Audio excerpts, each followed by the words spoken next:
Dalawang asset ng National Bureau of Investigation ang sangkot din umano sa pagdukot at pagpatay sa Koreanong si Ji Ik-ju.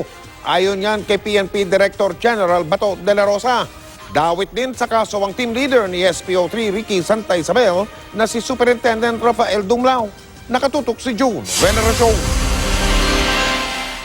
Kinumpirma ngayon ni PNP Chief Ronald de la Rosa na hindi lang mga pulis, kundi pati mga asset ng National Bureau of Investigation ang sangkot sa pagdukot at pagpatay sa Korean businessman na si Ji Ik-ju.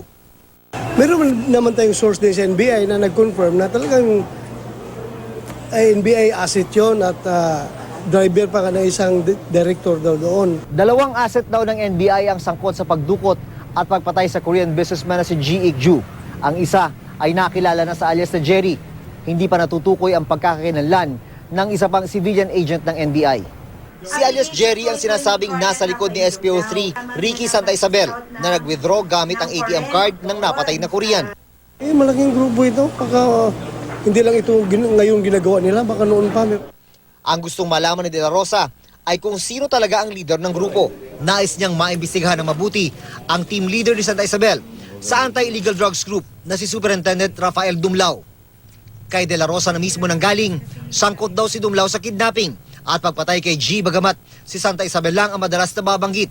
Paano nga ba nagsimula sa ganito umanong modo si SPO3 Santa Isabel? Natumbok yan sa investigasyon ng anti-kidnapping group. Noong nasa Caloocan siya, there have been histories na gano'ng ginagawa nila, yung bangketa. Tapos ngayon, Bangketa is paano siya? yung bangketa style, yung nauna, yung huhuliin mo with false charges yung tao and then mag-ayusin mo na lang. So doon sila natuto. Sa Caloocan din daw nakilala ni Santa Isabel ang isang pulis na may-ari ng puneraryang pinagdalhan sa katawan ni G bago ipakremate. Yung si Gerardo Santiago ay mentor niya noon sa Caloocan City yan.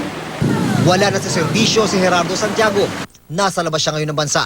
Ang asawa naman ni Santa Isabel na si Jinky, itinuturo si Superintendent Rafael Dumlao na siya umanong mastermind sa krimen. Iginit ni Jinky, napatay na ang Koreano nang makita ng kanyang asawa na si SPO3 Ricky Santa Isabel. Si Superintendent Rafael Dumlao daw ang nag-utos na dalhin ang bangkay ng Koreano sa punerarya. Ang alam ko lang po na pinatawag po siya ng boss niya na si Attorney Rafael Dumlao noong 18 po ng gabi.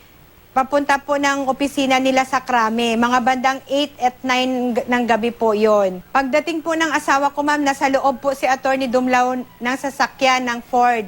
Nandun po siya sa loob at pagbukas daw po ng husband ko ng pinto, nakita niya na po si Dumlao na nagpapalo daw po ng 45 doon sa dibdib ng Koreano. Sinisika pa ng GMA News na makuha ang panig ni Superintendent Rafael Dumlao. June Veneracion, Nakatutok, 24 Oras.